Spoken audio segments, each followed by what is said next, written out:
In the darkest corner of the galaxy, where 3 dying civilizations made their final stand against an enemy that had devoured 1,000 worlds, an old Zolani commander whispered a name that hadn't been spoken in 300 years. "Find the humans," she said, her scaled fingers trembling as she clutched a data crystal containing coordinates to a small blue world. If the legends are true, if they still exist, there are only hope. The young pilot who received those coordinates laughed bitterly. Humans were myths, stories told to comfort children during air raids. Everyone knew they were just another extinct race, wiped out like countless others when the Devourers first emerged from the void. But as his ship jumped into hyperspace toward Earth, carrying the desperate plea of 3 civilizations, he had no idea that he was about to discover something that would shake the foundation of the galaxy. Humans weren't extinct. They had been waiting, and they were angrier than anyone could have imagined. The war was about to change forever. Captain Zixtal pressed his webbed fingers against the control panel as his ship dropped out of hyperspace. The coordinates from the dying Zolani commander had led him to this unremarkable system on the edge of civilized space. 3 planets orbited a yellow star, and according to his sensors, the 3rd one was teeming with life. "This can't be right," he muttered, his throat sacs inflating with nervous energy. The planet below showed massive energy signatures, organized settlements, and what appeared to be a thriving civilization. But the databanks insisted this was the Sol system, the mythical home of the legendary humans. Zixtal activated his communication array and broadcast on all known frequencies. "This is Captain Zixtal of the refugee vessel Dawn's Promise. We seek audience with the inhabitants of this system. Our civilizations are dying, and we carry a message of utmost importance." Silence stretched across the void for several minutes. Then, crackling through the speakers, came a voice speaking in perfect galactic standard. "Captain Zixtal, this is Admiral Sarah Chen of the Terran Defense Force. You are entering restricted space. State your business." The pilot's tentacles nearly released his controls. Terran Defense Force? Do. Humans not only existed, but had an organized military? Admiral, I carry a message from the Tri-Alliance. The Devourers have broken through our final defensive lines. Billions are dead, and our worlds burn. Our leaders sent me to find humans, if any still lived. Another pause, then the voice returned, colder now. "Drop your shields and prepare for escort. Any aggressive action will result in your immediate destruction." Within minutes, ships appeared around Zixtal's vessel. They were unlike anything in the galactic databases, sleek, angular craft that moved with predatory grace. The technology seemed advanced, possibly beyond even the old Empire standards. Fear and hope warred in the captain's chest as he was guided toward the blue and green world below. The surface of Earth was a revelation. Massive cities sparkled across continents, connected by infrastructure that spoke of a civilization not just surviving, but flourishing. The best wave. As his ship landed at what appeared to be a military installation, Zixtal saw humans for the first time in the flesh. They were bipedal, as the legend said, but more varied than any description had suggested. Different skin tones, different heights, different builds, yet all moving with a confident purpose that made the pilot's scales prickle. They wore uniforms of dark blue and carried weapons that hummed with contained energy. Admiral Chen met him at the landing bay. She was tall for her species, with graying hair pulled back severely and eyes the color of winter storms. Her presence commanded attention, and Zixtal found himself automatically straightening in response. "Captain," she said, her voice carrying authority earned through decades of command. "You mentioned the Devourers. We've been monitoring the situation at the Galactic Rim. Our condolences for your losses." "You've been monitoring?" Zixtal's voice cracked with disbelief. "Then you know what's happening? You know they're coming this way?" Chen nodded grimly. "We've known about the Devourers for over 50 years. We've been preparing." The revelation hit Zixtal like a physical blow. 50 years? But why haven't you helped? Why haven't you joined the fight? The entire galaxy believes humans are extinct. "Because that's exactly what we wanted them to believe," Chen replied, gesturing for him to follow her into the facility. "After the hegemony wars 3 centuries ago, humanity made a decision. We retreated from galactic politics, closed our borders, and focused on one thing: survival and preparation for the next existential threat." They walked through corridors lined with tactical displays, showing star maps, fleet movements, and what appeared to be detailed intelligence on Devourer capabilities. The scope of information was staggering. "We watched as the galaxy rebuilt itself," Chen continued. "We saw the rise of the Tri-Alliance, the peaceful expansion, the assumption that the Golden Age would last forever. We tried to warn your governments about unusual energy readings from the galactic core, but our messages were dismissed as the ravings of a dead civilization. Zixtal stopped walking, his mind reeling. You knew they were coming. You could have prevented this. Chen's expression hardened. Could we? Would your leaders have listened to the extinct humans telling them to militarize? Would they have abandoned their peaceful expansion to prepare for a war that might never come? Your own files show that even direct evidence of the Devourers was initially dismissed as a hoax. The truth of her words stung, but Zixtal pressed on. What about now? Will you help us now? There are still billions alive, entire worlds fighting for survival.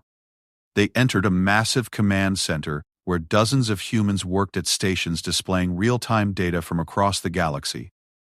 On the main screen, a tactical map showed the Devourer advance, the retreating Alliance fleets, and the dwindling pockets of resistance. Tell me about their capabilities, Chen commanded, her attention fixed on the display. Zixtal struggled to organize his thoughts. They're unlike anything we've ever faced. Their ships regenerate damage almost instantly. They consume everything organic matter, metals, even the atmosphere of worlds. Our weapons barely scratch their hulls, and they seem to adapt to our tactics within hours.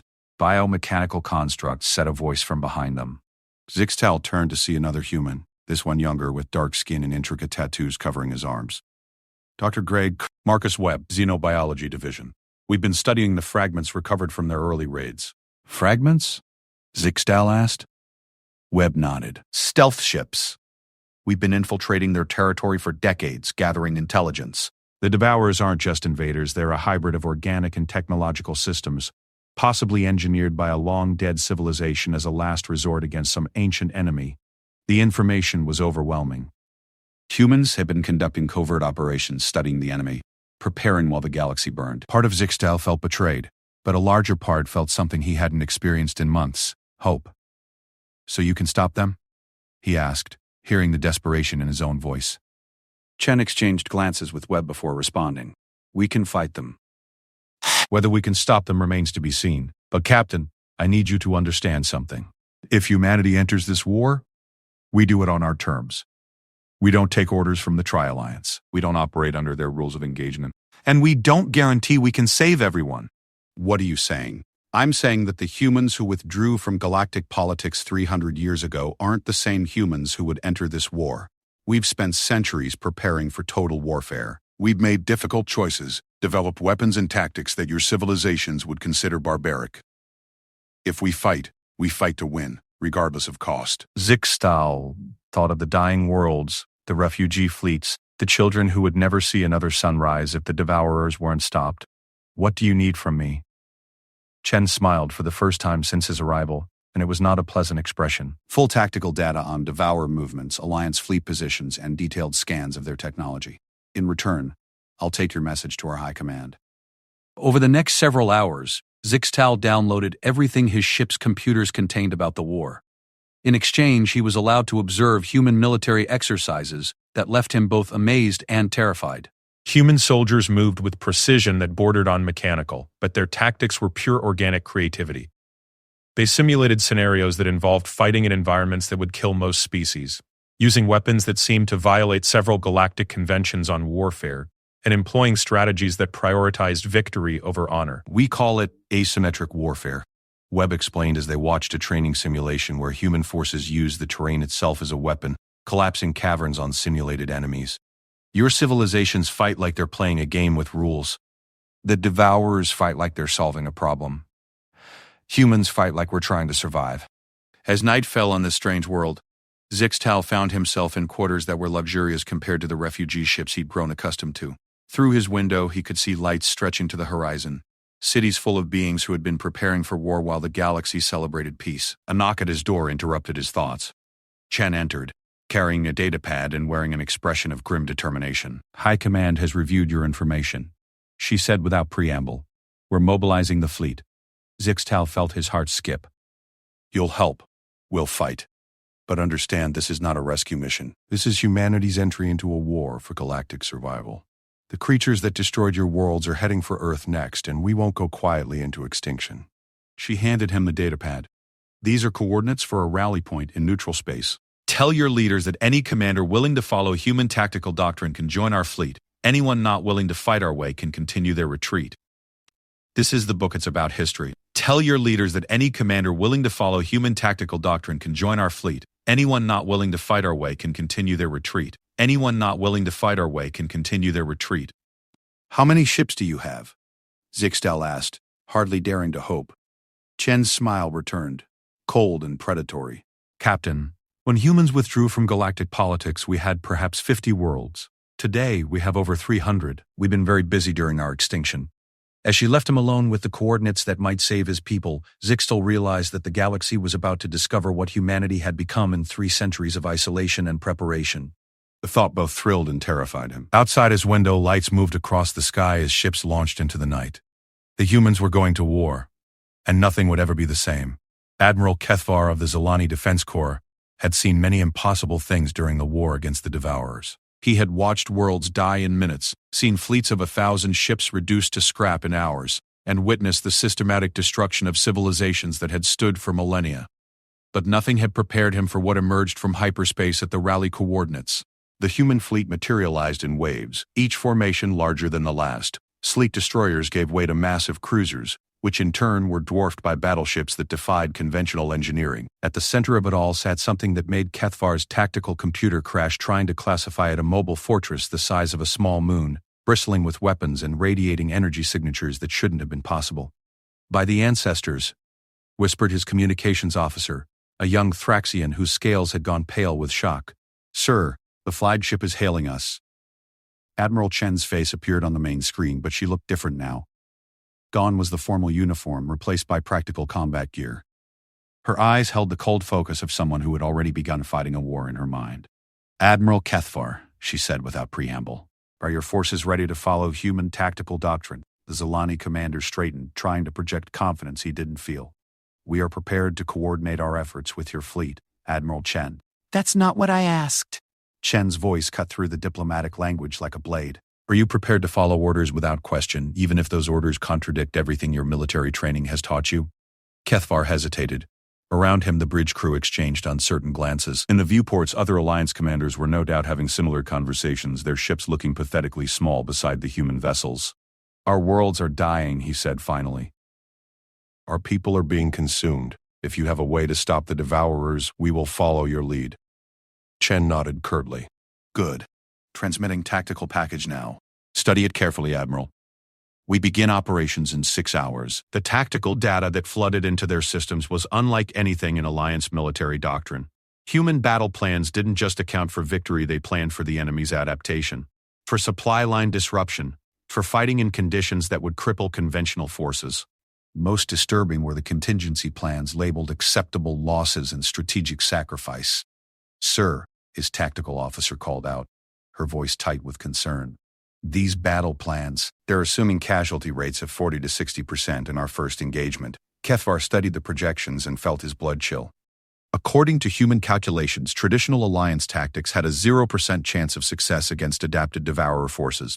Human tactics raised that to 35%, but at a cost that would destroy half the remaining Alliance fleet. "Incoming transmission from the human flagship," his communications officer announced. "It's not Admiral Chen." The screen flickered, and a new face appeared. This human was older, his hair completely white, with scars that spoke of personal combat experience. When he spoke, his voice carried the authority of absolute command. "I am Fleet Admiral Harrison Kane, Supreme Commander of Terran Military Forces. In 1 hour, you will witness a demonstration of human capabilities. Consider it a preview of what we're asking you to become." The transmission ended, leaving Kethvar staring at static. Around him, his crew worked with nervous energy, trying to process tactical data that challenged every assumption about space warfare. "Admiral," his sensor operator called out. "Long-range sensors are detecting Devourer scouts, approximately 12 ships, 2 hours from this position." Perfect timing, Kethvar thought grimly. He watched as human formations began to shift, ships moving with precision that suggested either incredible coordination or automation. Small craft launched from the larger vessels, but they weren't fighters, they were something else entirely. "All Alliance vessels, withdraw to safe distance," came Kane's voice over the general frequency. "Observe and learn." The Devourer scouts arrived exactly on schedule, their biomechanical ships moving with the fluid grace that had terrorized the galaxy. 12 vessels, each capable of destroying a dozen Alliance ships, approached the rally point with the confidence of apex predators. They found the human fleet waiting. What followed wasn't a battle, it was a lesson in applied violence. The humans didn't engage directly. Instead, the small craft they'd launched earlier activated, revealing themselves to be autonomous weapons platforms. They swarmed the Devourer scouts like angry insects, not trying to destroy them but attaching themselves to their hulls. Nanite swarms, Dr. Webb's voice explained over the tactical channel, self-replicating, specifically designed to interfere with Devourer biomechanical systems. The effect was immediate and terrifying. The graceful Devourer ships began to convulse, their organic components fighting a losing battle against microscopic invaders. But the humans weren't finished. The massive fortress at the center of the human fleet opened like a flower, revealing weapons that defied conventional understanding. Energy beams lanced out, but instead of trying to pierce Devourer armor, they targeted the compromised biomechanical interfaces that the nanites had exposed. In less than 10 minutes, 12 Devourer scouts were dead in space, their hulls cracked open like broken eggs. The weapons that had terrorized the galaxy for months had been neutralized so completely that their wreckage barely registered on sensors. "This is your preview, Admiral Kethvar," Kane's voice returned. Human doctrine doesn't rely on firepower. We rely on understanding our enemy better than they understand themselves. On his bridge, Kethvar heard his weapons officer whisper a prayer to the ancestors. The demonstration had been surgical, efficient, and absolutely merciless. More importantly, it had worked. Your orders, Admiral? He managed to say. Form up in the designated formations.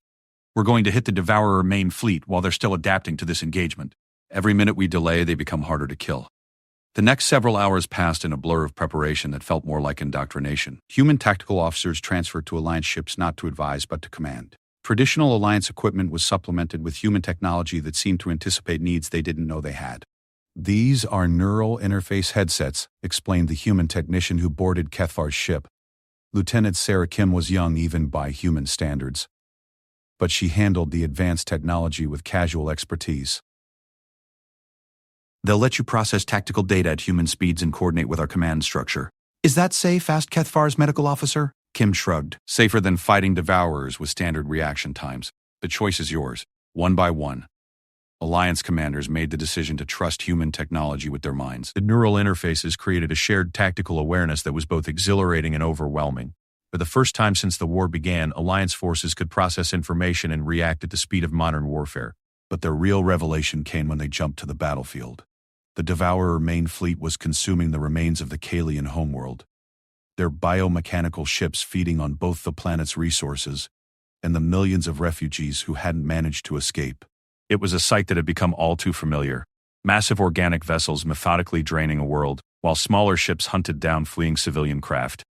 300 Devourer ships, reported the human tactical officer aboard Kethvar's vessel. Standard adaptive formation preparing to absorb our attack patterns. How do we fight 300 ships with our combined fleet of 80? Kethvar asked, though part of him already suspected the answer wouldn't be conventional. "We don't fight them." Kane's voice came through the neural interface cold and certain. "We kill them." The human plan unfolded with mechanical precision. Instead of the frontal assault that Alliance doctrine would have demanded, human forces scattered into seemingly random formations. Some ships began broadcasting false energy signatures, making single vessels appear to be entire squadrons. Others activated stealth systems that made them disappear from sensors entirely. The Devourers reacted predictably, adapting their formation to counter the apparent threat. Their ships spread out to engage multiple targets, biomechanical systems shifting to prioritize the largest energy signatures. Now, Kane commanded.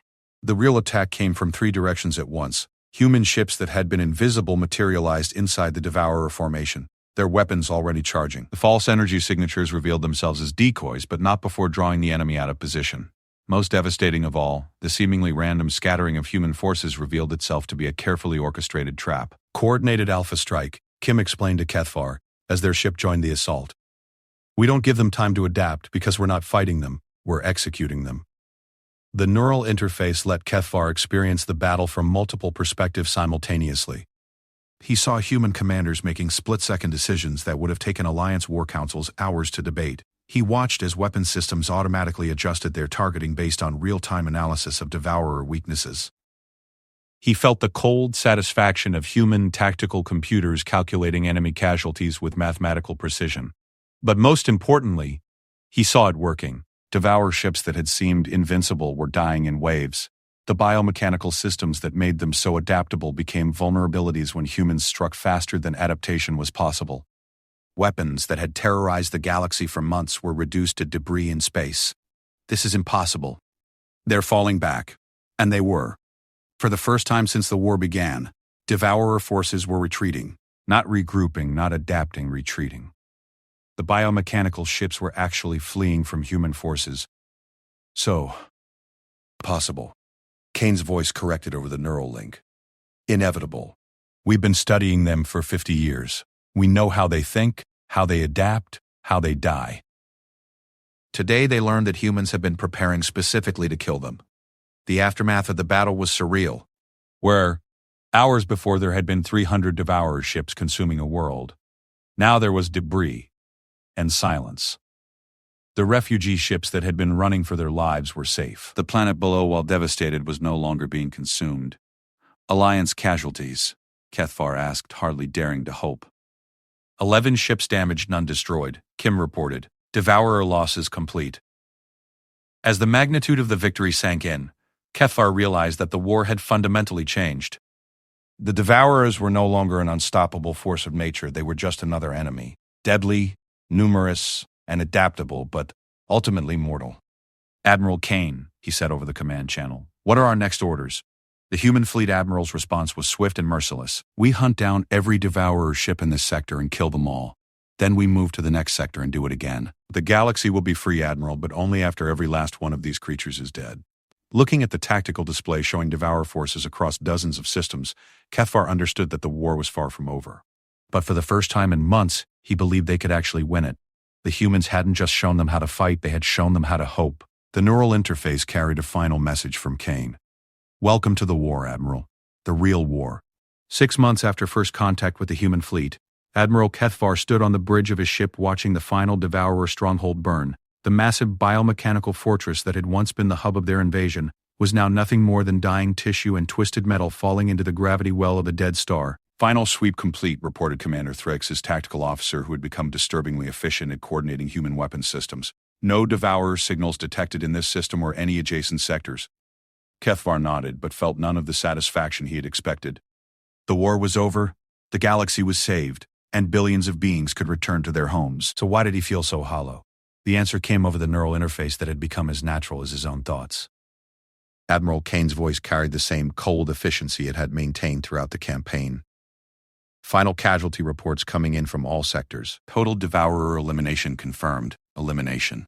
Not defeat, not surrender, not retreat. Elimination.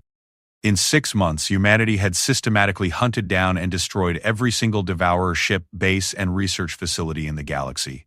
They had turned a war of survival into a campaign of extermination with mechanical precision.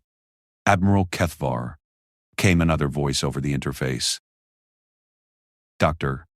Webb, the human xenobiologist who had become something far darker during the war. We need to discuss the cleanup protocols.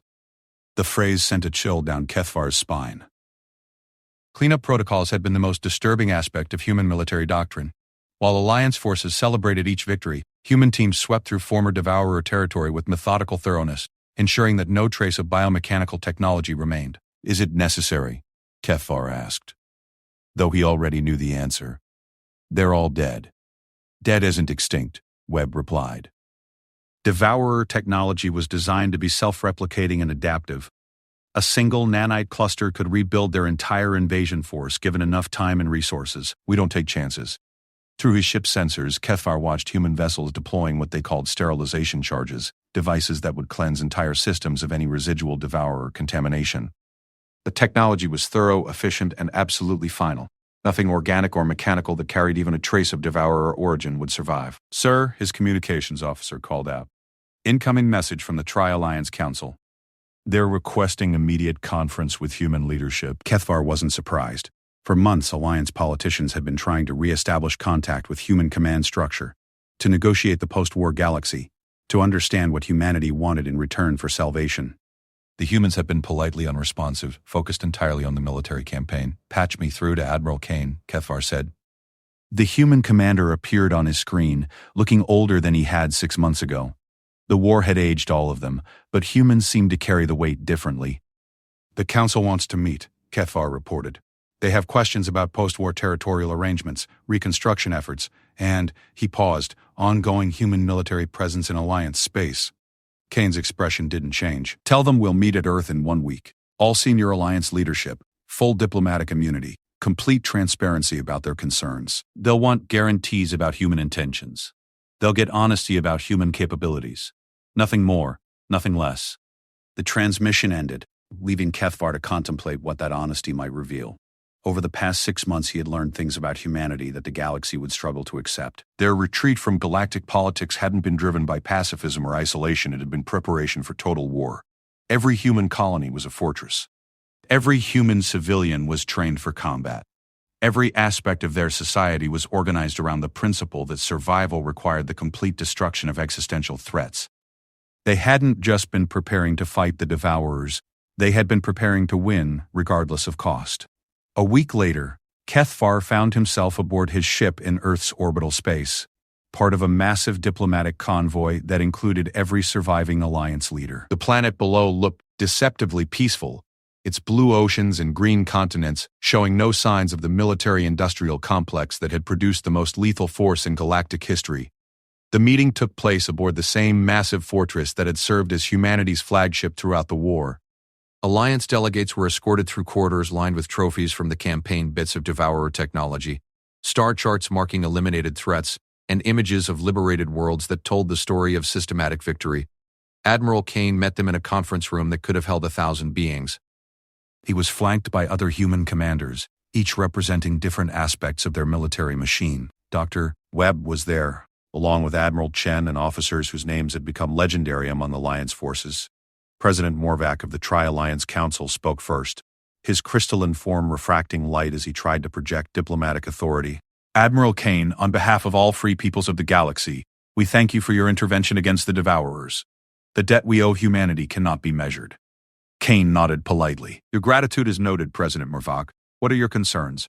The bluntness caught the diplomatic delegation off guard. Morvac exchanged glances with other Alliance leaders before continuing. We wish to discuss the future relationship between humanity and the Tri-Alliance.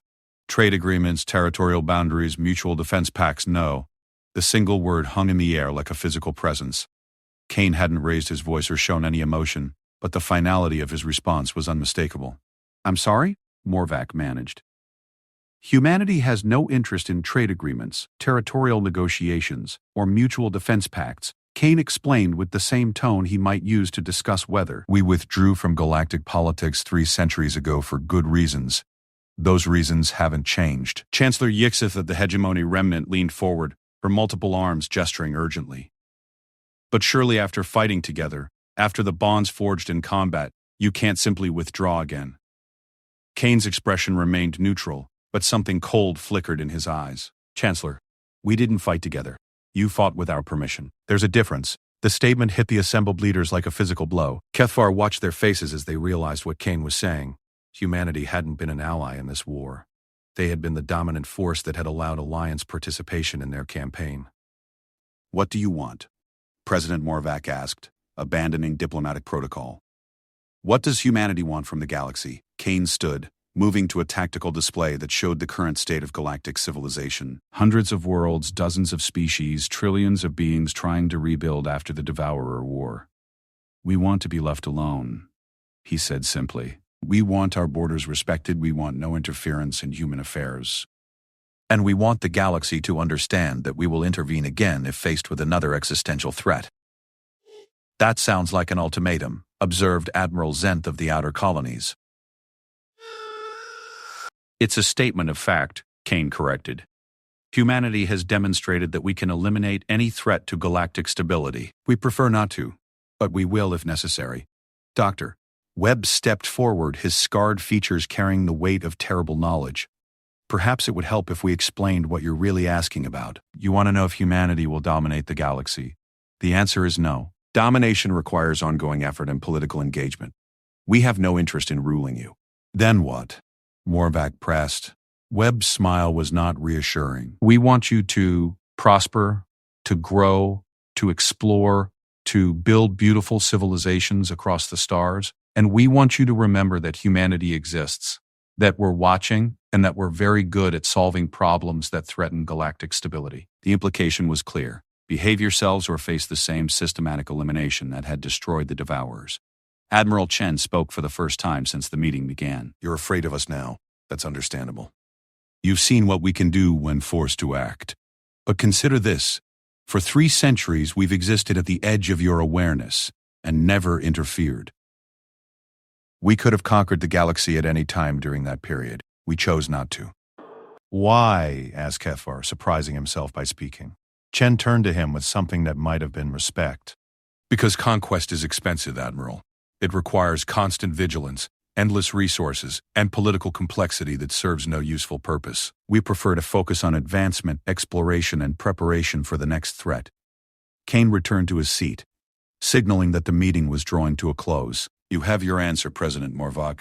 Humanity will withdraw from galactic politics as we did before. We'll maintain monitoring stations and intelligence networks, but we won't interfere in your governance. In exchange, you'll respect our territorial boundaries and remember that we exist. And if we don't? The question came from a minor delegate whose species HFY didn't recognize. Kane's expression didn't change, but every human in the room seemed to focus their attention on the questioner. The temperature in the conference room seemed to drop several degrees. Then you'll discover why the Devourers weren't the worst thing in this galaxy, Kane said quietly. They were simply the most recent. The meeting ended with formal protocols and diplomatic language, but the real message had been delivered. Humanity would return to the shadows, watching and waiting. The galaxy was free to rebuild itself, to explore, to grow, but always with the knowledge that human ships moved through the darkness between stars. As HFY's ship departed Earth's orbital space, he found himself looking back at the blue world that had changed everything. His neural interface carried a final transmission from Admiral Kane. Thank you for your service, Admiral. Remember what you've learned. HFY understood. He would remember the precision of human warfare, the cold efficiency of their planning, the absolute finality of their solutions. But more importantly, he would remember that sometimes legends were real, and sometimes they were more terrifying than anyone had imagined. The war was over. The galaxy was safe. And somewhere in the darkness between stars, humanity waited for the next threat that would require their attention. The thought should have been comforting. Instead, it kept him awake at night wondering what other legends might be real, and whether humanity was the most dangerous thing lurking in the cosmic dark. Time would tell. It always did. They called humans a legend, until we stood at the front and changed the war. HFY.